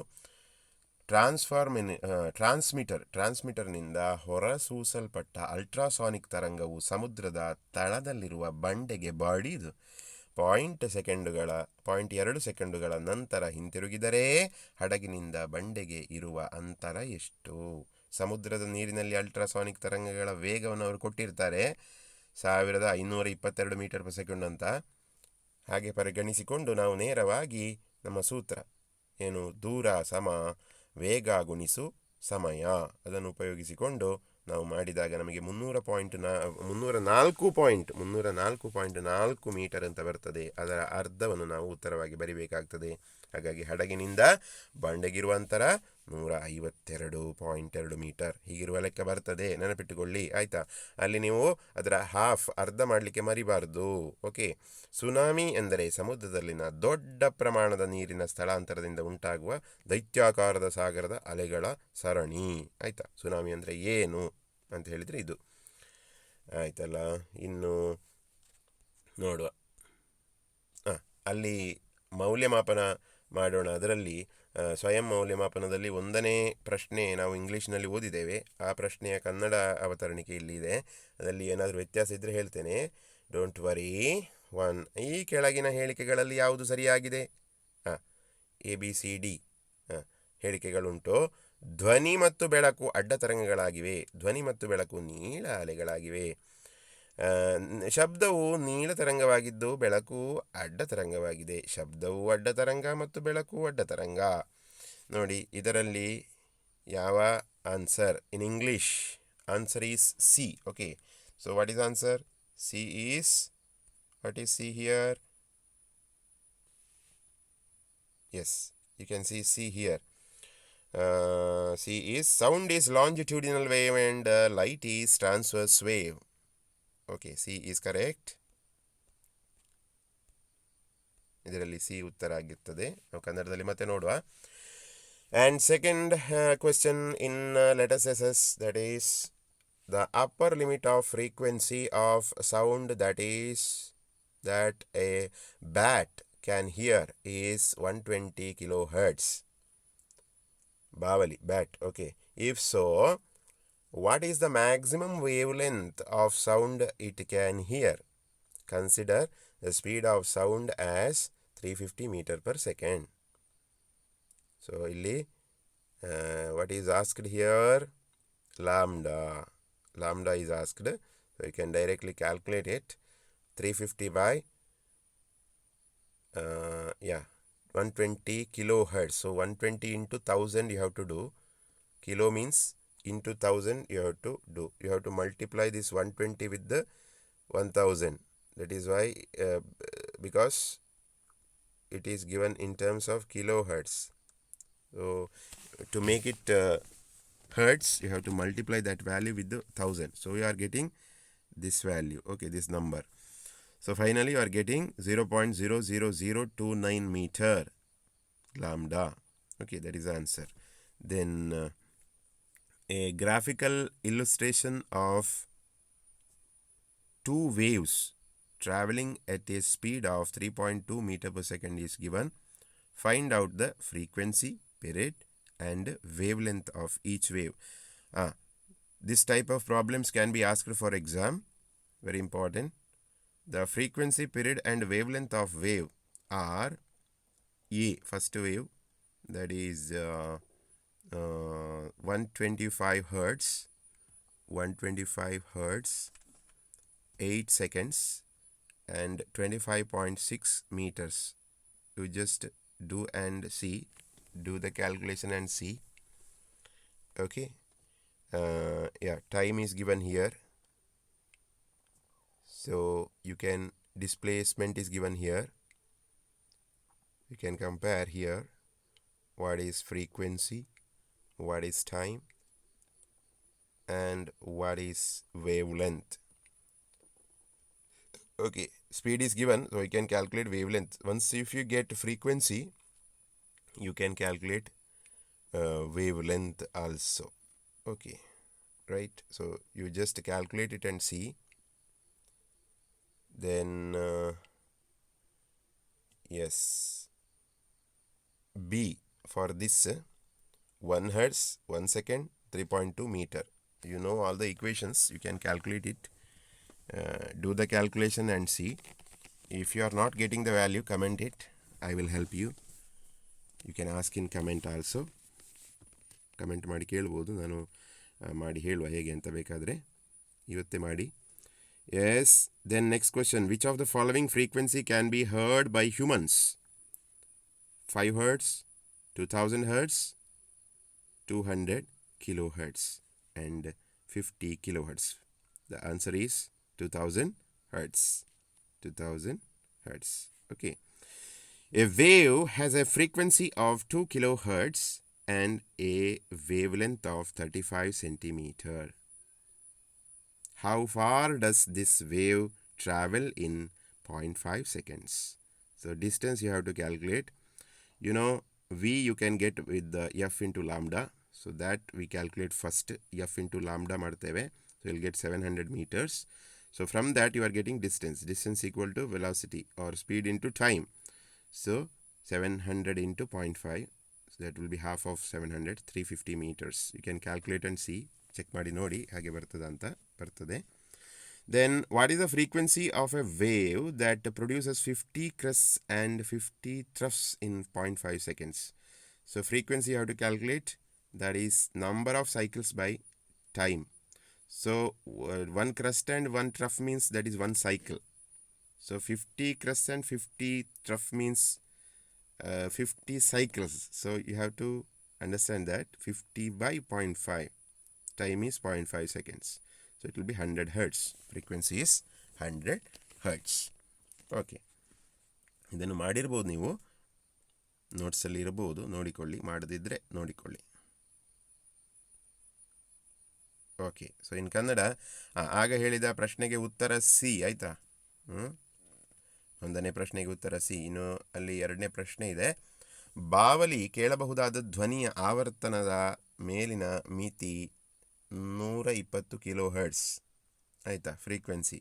ಹಾಗಿದ್ದಲ್ಲಿ ಅದು ಕೇಳಬಹುದಾದ ಧ್ವನಿಯ ಗರಿಷ್ಠ ತರಂಗಾಂತರ ಎಷ್ಟು? ತರಂಗಾಂತರ ಅಂದರೆ ಲಾಂಬ್ಡಾ. ಶಬ್ದದ ವೇಗವನ್ನು 350 ಮೀಟರ್ ಪರ್ ಸೆಕೆಂಡ್ ಎಂದು ಪರಿಗಣಿಸಿ. ಹಾಗಾಗಿ ಇಲ್ಲಿ ಲಾಂಬ್ಡಾವನ್ನು ನಾವು ಕಂಡುಹಿಡಿಬೇಕು. ಲಾಂಬ್ಡಾವನ್ನು ಕಂಡುಹಿಡಿಯುವಾಗ ವೇಗ ಭಾಗಿಸು ಫ್ರೀಕ್ವೆನ್ಸಿ ಅಂತ ಹೇಳಿದರೆ ಆವರ್ತಾಂಕ. ಅಲ್ಲಿ 120 ಕಿಲೋ ಹರ್ಟ್ಸ್ ಅಂತ ಇರುವ ಕಾರಣ ನಾವೇನು ಮಾಡಬೇಕು, ಆ 120ಕ್ಕೆ 1000ದಿಂದ ಗುಣಿಸಬೇಕಾಯ್ತಾ. 1000ದಿಂದ ಗುಣಿಸಿದರೆ ನಮಗೆ ಈ ಉತ್ತರ ಬರ್ತದೆ, ಇಷ್ಟು ಹರ್ಟ್ಸ್ ಅಂತ. ಕಿಲೋ ಹರ್ಟ್ಸನ್ನು ಹರ್ಟ್ಸಿಗೆ ಮಾಡೋದು ಹೀಗೆ ಆಯಿತಾ. ಅಂದರೆ ಕೊನೆಗೆ ಉತ್ತರ ನಮಗೆ 0.000029 ಮೀಟರ್ ಅಂತ ಬರ್ತದೆ. ಪ್ರಶ್ನೆ ಬರ್ಬೋದು ಹೀಗಿರೋದು ಪರೀಕ್ಷೆಗೆ. ಇನ್ನೊಂದು ಪ್ರಶ್ನೆ. 3.2 ಮೀಟರ್ ಪರ್ ಸೆಕೆಂಡ್ ವೇಗದಲ್ಲಿ ಚಲಿಸುವ ಅಲೆಗಳ ಗ್ರಾಫಿಕ್ ಚಿತ್ರವನ್ನು ನೀಡಲಾಗಿದೆ. ನಾನಿಲ್ಲಿ ಚಿತ್ರ ಪುನಃ ಕೊಡಲಿಲ್ಲ, ಆ ಚಿತ್ರ ಅಲ್ಲಿ ಇಂಗ್ಲೀಷ್ನಲ್ಲಿ ಕೊಟ್ಟಿದ್ದಾರೆ, ಅದನ್ನೇ ನೋಡಿಕೊಳ್ಳಬಹುದು. ಓಕೆ, ಇಲ್ಲಿ ಕೊಟ್ಟಂತಹ ಚಿತ್ರ ಪಾಠಪುಸ್ತಕದಲ್ಲಿ ನೋಡಿಕೊಳ್ಳಿ, ಹಾಗೆ ಗೊತ್ತಾಗ್ತದೆ. ಪ್ರತಿಯೊಂದು ತರಂಗದ ಆವರ್ತಾಂಕ, ಅವಧಿ ಮತ್ತು ತರಂಗಾಂತರವನ್ನು ಕಂಡುಹಿಡಿಯಿರಿ. ಹಾಗಾದರೆ ಆವರ್ತಾಂಕ ಅಂದ್ರೇನು? ಎಫ್ ಕಂಡುಹಿಡಿಬೇಕು, ಎಸ್ ಕಂಡುಹಿಡಿಬೇಕು, ಇನ್ನು ಲಾಂಬ್ಡಾ ಕಂಡುಹಿಡಿಬೇಕು. ಇಷ್ಟನ್ನು ಕಂಡುಹಿಡಿಬೇಕಾದ್ದು ನಾವು. ನಾನು ಆನ್ಸರ್ಸನ್ನು ನೇರವಾಗಿ ಕೊಟ್ಟಿದ್ದೇನೆ ಅಲ್ಲಿ, ಅದನ್ನು ಮಾಡಿ ನೋಡಿ ಹೇಗೆ ಅಂತ ಯೋಚನೆ ಮಾಡಿ, ಸ್ವಲ್ಪ ಆದರೂ ಯೋಚನೆ ಮಾಡಿ, ಆಗ ನಿಮಗೆ ಎಕ್ಸಾಮಿಗೆ ಹೆಲ್ಪ್ ಆಗ್ತದೆ ಆಯಿತಾ. ಈ ಉತ್ತರಗಳನ್ನು ನೋಡಿಕೊಳ್ಳಿ.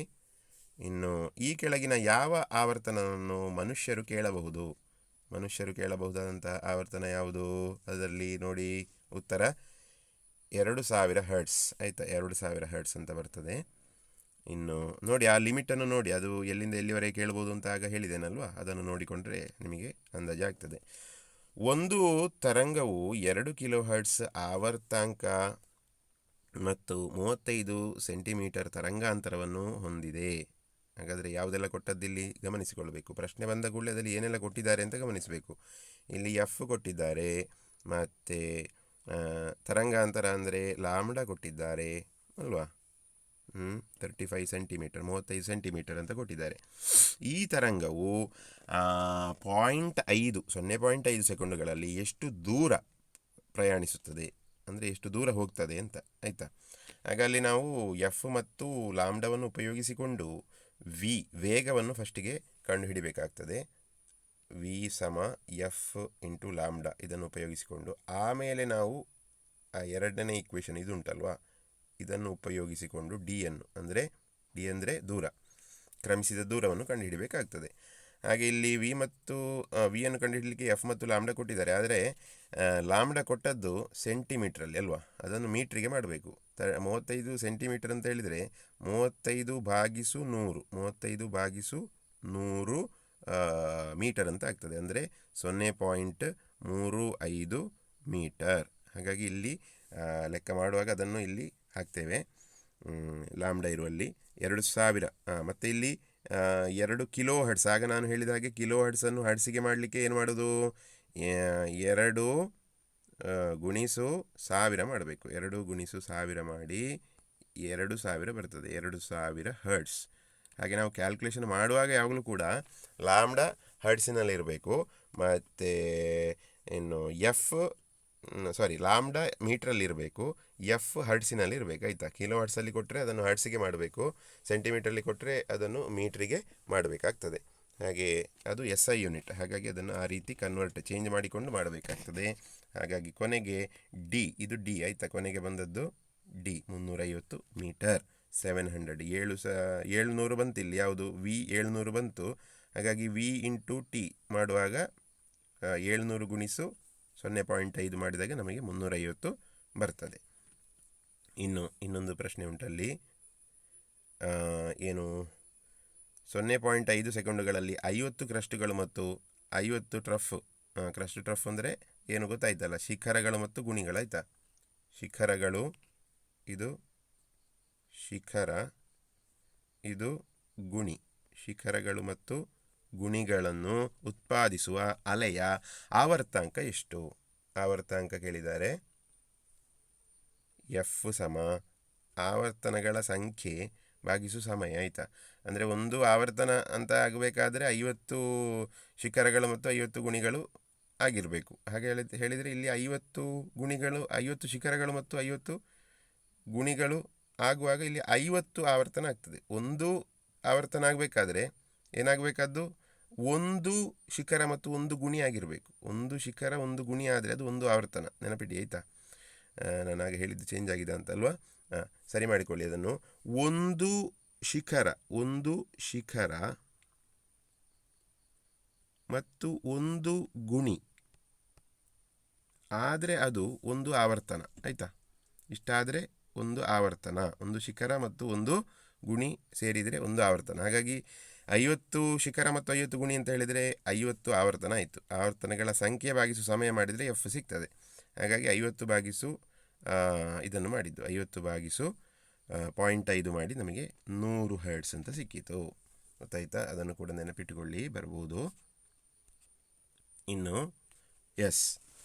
the last part, the distance between two adjacent troughs and transverse wave is 2 meter.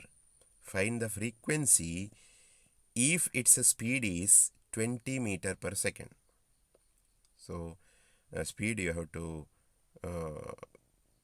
speed is given, f you have to calculate, frequency f equal to v by lambda. Using that you can get it 20/2 10 hertz. Okay. Then one more question is there. 2 pith balls are suspended near the two prongs of a tuning fork, fixed on a table so as to touch the prongs. A person plays a piano sitting near the system A. In this case, the pith balls move slightly. What is the reason? Forced vibration, echo. Answer is forced vibration. While playing certain notes on the piano, the pith balls are thrown to a maximum distance. Which phenomenon is responsible for this? Reverberation or resonance? Answer is resonance. Okay. So this much you have to study in unit 1, sound waves. Yes. So ಇದು ಕನ್ನಡದಲ್ಲಿ ಏನಾದರೂ ವ್ಯತ್ಯಾಸ ಇದ್ದರೆ ಹೇಳ್ತೇನೆ, ನೋಡಿಕೊಳ್ಳಿ, ಸರಿಯಾಗಿ ಗಮನಿಸಿಕೊಳ್ಳಿ. ಅಡ್ಡ ತರಂಗದ 2 ಪಕ್ಕದ ಗುಣಿಗಳ ನಡುವಿನ ಅಂತರ 2 ಮೀಟರ್. ಅದರ ವೇಗ 20 ಮೀಟರ್ ಪರ್ ಸೆಕೆಂಡ್ ಆಗಿದ್ದರೆ ಆವರ್ತನವನ್ನು ಕಂಡುಹಿಡಿಯಿರಿ. ಆವರ್ತನ ಅಂತ ಹೇಳಿದರೆ ಇಲ್ಲಿ ಆವರ್ತಾಂಕ. ಆಯಿತಾ? ಆಗಿಂದ ನಾನು ಹೇಳ್ತಾ ಇದ್ದೇನೆ, ಆವರ್ತನ ಅಂತ ಹೇಳಿದರೆ ಆವರ್ತಾಂಕ. ಮತ್ತೊಮ್ಮೆ ಆವರ್ತಾಂಕ. ಆಯಿತಾ? ಹಾಗೆ ಎಫ್ ಸಮ ವಿ ಬೈ ಲಾಮ್ಡಾ ಇದನ್ನು ಉಪಯೋಗಿಸಿಕೊಂಡು ನಾವು ಮಾಡುವಾಗ 10 ಹರ್ಟ್ಸ್ ಅಂತ ಬರ್ತದೆ. ಇನ್ನೊಂದು ಪ್ರಶ್ನೆ ಉಂಟಲ್ಲಿ. ಮೇಜಿನ ಮೇಲೆ ಜೋಡಿಸಲಾದ ಶ್ರುತಿ ಕವೆಯ 2 ಪ್ರಾಂಗಗಳ ಬಳಿ 2 ಪಿತ್ ಬಾಲುಗಳನ್ನು ನೇತು ಹಾಕಲಾಗುತ್ತದೆ. ಪ್ರಾಂಗಗಳನ್ನು ತಾಗುವಂತೆ ನೇತು ಹಾಕಲಾಗ್ತದೆ. ಈ ವ್ಯವಸ್ಥೆಯ ಬಳಿ ಕುಳಿತು ಒಬ್ಬ ವ್ಯಕ್ತಿ ಪಿಯಾನೋ ನುಡಿಸುತ್ತಾನೆ. ಈ ಸಂದರ್ಭದಲ್ಲಿ ಪಿತ್ ಬಾಲುಗಳು ಸ್ವಲ್ಪ ಚಲಿಸುತ್ತವೆ. ಕಾರಣವೇನು? ಪ್ರಭಾವಿತ ಕಂಪನವೋ ಪ್ರತಿಧ್ವನಿಯೋ? ಅದು ಪ್ರಭಾವಿತ ಕಂಪನ. ಆಯಿತಾ. ಪಿಯಾನೋದಲ್ಲಿ ಅದಲ್ಲೇ ಸೆಕೆಂಡ್ ಪಾರ್ಟ್. ಪಿಯಾನೋದಲ್ಲಿ ಕೆಲವು ಸ್ವರಗಳನ್ನು ನುಡಿಸುವಾಗ ಪಿತ್ ಚೆಂಡುಗಳನ್ನು ಗರಿಷ್ಠ ದೂರಕ್ಕೆ ಕಂಪಿಸುತ್ತದೆ. ಪಿತ್ ಚೆಂಡುಗಳು ಗರಿಷ್ಠ ದೂರಕ್ಕೆ ಕಂಪಿಸುತ್ತದೆ ಅಂತ ಓದಿಕೊಳ್ಳಿ. ಇದಕ್ಕೆ ಯಾವ ವಿದ್ಯಮಾನ ಕಾರಣವಾಗಿದೆ? ಪ್ರತಿಧ್ವನಿಯೋ ಅನುರಣನವೋ? ಉತ್ತರ ಅನುರಣನ. ನೋಡಿ, ಇಷ್ಟು ಈ ಪಾಠದಲ್ಲಿ ಬರುವಂಥದ್ದು. ಇದನ್ನು ಸರಿಯಾಗಿ ಗಮನ ಇಟ್ಟು ನೋಡಿಕೊಳ್ಳಿ, ರಿವೈಂಡ್ ಮಾಡಿ ನೋಡಿಕೊಳ್ಳಿ. ಕೆಲವೊಂದು ಕನ್ನಡದಲ್ಲಿ ಬರುವಂಥ ಅನುವಾದದ ಮಿಸ್ಟೇಕ್ಗಳನ್ನು ನಾನು ಹೇಳಿದ್ದೇನೆ. ನೋಡಿ, ಕನ್ನಡ ನೋಟ್ಸ್ ಅಂತ ನಿಮಗೆ ಎಲ್ಲಿಯೂ ಆನ್ಲೈನಲ್ಲಿ ಅಥವಾ ಎಲ್ಲಿಯೂ ಸಿಗುವುದಿಲ್ಲ. ಆಗ ಇಂಗ್ಲೀಷನ್ನು ಕೆಲವೊಮ್ಮೆ ಅನುವಾದ ಮಾಡಬೇಕಾಗ್ತದೆ. ಆಗ ಬರುವಂಥ ಮಿಸ್ಟೇಕ್ಗಳನ್ನು ನಾವು ಸರಿ ಮಾಡಿಕೊಳ್ಳಬೇಕಾಗ್ತದೆ. ಹಾಗೆ ನಿಮಗೆ ಹೆಲ್ಪ್ ಆಗುವ ರೀತಿಯಲ್ಲಿ ಈಗ ನಿಮಗೆ ಇಂಗ್ಲೀಷ್ ನೋಟ್ಸು ಸಿಗ್ಬೋದು, ಅದನ್ನು ಟ್ರಾನ್ಸ್ಲೇಷನ್ ಕೂಡ ನೀವು ಮಾಡ್ಬೋದು. ಎಲ್ಲ ಆಪ್ಷನ್ಗಳು ಉಂಟು ನಿಮಗೆ. ಆದರೆ ಆ ಟ್ರಾನ್ಸ್ಲೇಷನ್ ಮಾಡುವಾಗ ಕೆಲವೊಂದು ಶಬ್ದಗಳು ವಿಚಿತ್ರವಾಗಿ ಬರ್ತದೆ. ಹಾಗಾಗಿ ನಾನು ಈ ವಿಡಿಯೋ ಮೇಯ್ನಾಗಿ ಮಾಡಲಿಕ್ಕೆ ಕಾರಣವೇ ಅದು. ನಿಮಗೆ ಆ ಟ್ರಾನ್ಸ್ಲೇಷನ್ ಮಾಡುವಾಗ ಬಂದಂಥ ವ್ಯತ್ಯಾಸಗಳನ್ನು ತಿಳಿಸುವುದಕ್ಕೂ ಅದರಲ್ಲಿ ಆದಂಥ ವ್ಯತ್ಯಾಸಗಳನ್ನು ಸರಿ ಮಾಡಿಸಿಕೊಂಡು ನಿಮಗೆ ಹೇಳಿಕೊಡುವುದಕ್ಕೂ ಮಾಡಿದಂಥದ್ದು. ಹಾಗಾಗಿ ಸರಿಯಾಗಿ ನೋಡಿ, ಎಕ್ಸಾಮನ್ನು ಚೆನ್ನಾಗಿ ಮಾಡಿ. ಇದು ತುಂಬ ಹೆಲ್ಪ್ ಆಗ್ಬೋದು. ನೋಡಿಕೊಳ್ಳಿ, ಬೇಕಾದವರಿಗೆಲ್ಲ ಶೇರ್ ಮಾಡಿಕೊಳ್ಳಿ. ಆಯಿತಾ. ನಮ್ಮ ಕನ್ನಡದ ಮಕ್ಕಳಿಗೆ ಆದಷ್ಟು ಹೆಲ್ಪ್ ಆಗಲಿ ಅಂತ ಹೇಳುವ ಉದ್ದೇಶವೇ ನಮ್ಮದು. ಉನ್ನತಿ ಎಜುಕೇಷನ್ನಿಂದ ನಿಮಗಾಗಿ ಈ ವಿಡಿಯೋವನ್ನು ಮಾಡಲಾಗಿದೆ. ಹಾಗಾಗಿ ಎಲ್ಲರಿಗೂ ಮತ್ತೊಮ್ಮೆ ಥ್ಯಾಂಕ್ ಯು, ಧನ್ಯವಾದಗಳು.